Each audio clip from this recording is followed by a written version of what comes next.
Yo, what's up?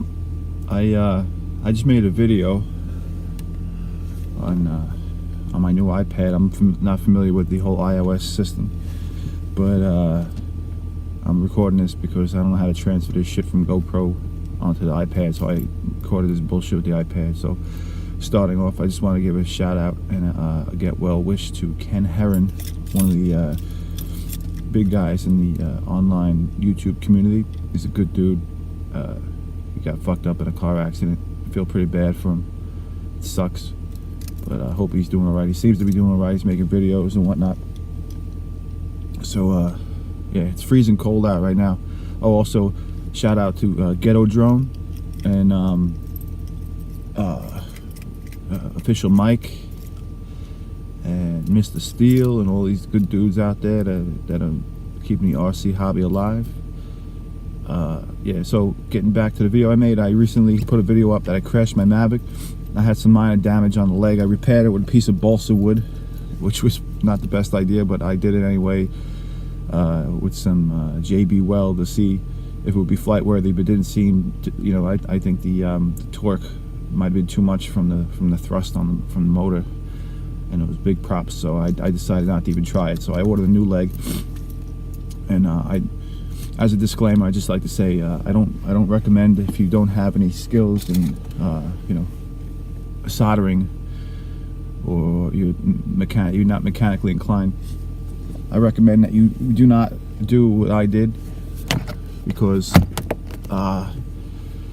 you could fuck it up, and I don't want to be responsible for you fucking up your Mavic. But I build race quads and I fix race quads, and I'm very familiar with components. And that leads me also to tell you that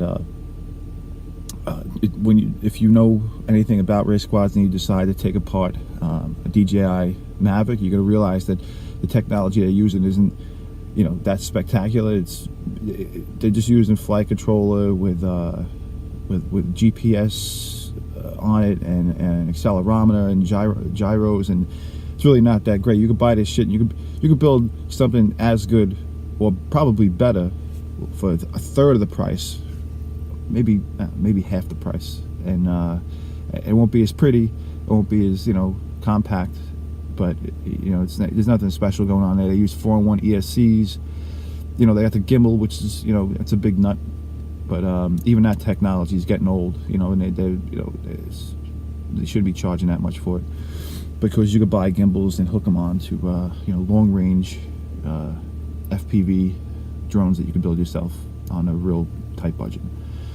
That being said, I used conformal coating. I show it at the end of the video. I use conformal coating, which is it's a liquid that it coats electronics and makes them waterproof. I use that on all my quad components, so if I crash in the snow or in the water, that it really won't kill anything.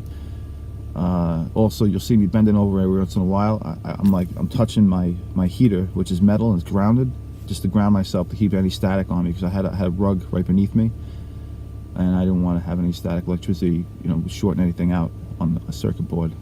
Even though the circuit board inside the Mavic appears to be conformal coated, but that'll also keep, you know, any electrical static from transferring from your body to the circuit board. But I don't want to take any chances, because that's my luck. And I also used, you'll see, liquid tape. I use that. They use that inside of there to hold down some of the components, although it does appear to be some kind of silicone based glue, but I mean, it's easy to come off, and so is the liquid tape if I have to do further maintenance on it. I did maintenance on this thing, and I noticed that there are some tamper-proof things that they put in there. They fill in some of the screws with like a white glue, like a clear glue, and you can't get your hex wrench in there.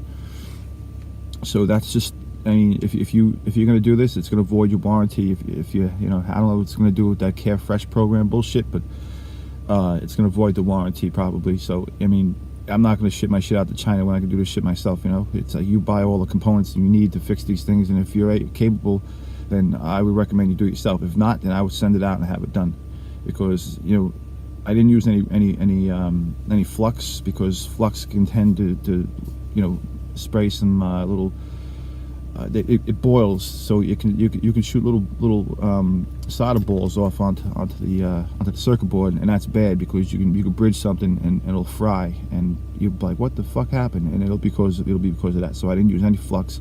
I counted on the rosin inside the solder I was using. Don't use lead-free solder. Lead-free solder sucks and doesn't work, doesn't bond, it sucks. Don't use it. Also, most of what you're unscrewing is plastic to plastic or metal to plastic. You're not using machine screws. Anything that goes into plastic, do not use thread lock or Loctite. Don't use that shit because it will melt plastic like nobody's business super fast. You'll take off and that shit will fall apart mid-flight. So you don't want that shit to happen. And what else? Oh, and you'll see, I cut my finger with a race drone prop. Those blades are fucking sharp. So if you're getting into race drones too, or if you are already, you don't know. You probably can't see. I got some massive scars on my hand here. You can't really see them. They're hard to see. You can't really see them that good. I got chopped up real bad by a race. I had to get stitches and everything. It was fucked up. I had a lot of stitches. So be careful with that shit. So it's really cold out right now. I'm in my car doing this video because my wife laughs at me when I do YouTube videos when I'm talking to myself. So to save myself embarrassment, I came out to my car so everybody else could think I'm a fucking weirdo. But it's 24 degrees out. Ghetto Drone knows what I'm talking about. It's fucking cold here in New York. And I live up in Orange County, and shit's fucking cold out. So I may or may not take my Mavic out for a test flight. I did fly it in my bedroom without my phone hooked up to it, and everything appeared to be working fine. I was fortunate when I crashed, and I didn't really break too much shit because that shit can get expensive. I think I paid $37 for an arm on Amazon. It was the cheapest I could find. It was legit DJI component. They do sell fake ones out there. I would recommend you buy the real deal. And that's it. So let me just think. Yeah. Oh, I also show the tools I used. I used a 2mm hex wrench just to get because you'll see at the end I salvaged the closing component for the arm and the motor, and I used a 2mm hex wrench to get the motor off. That's the only time I used that hex wrench. So you see me show what I use at the end, and that's it. I'm gonna try to figure this iPad shit out because I never used it to edit videos before, so hopefully it comes out cool. So thank you for watching.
it.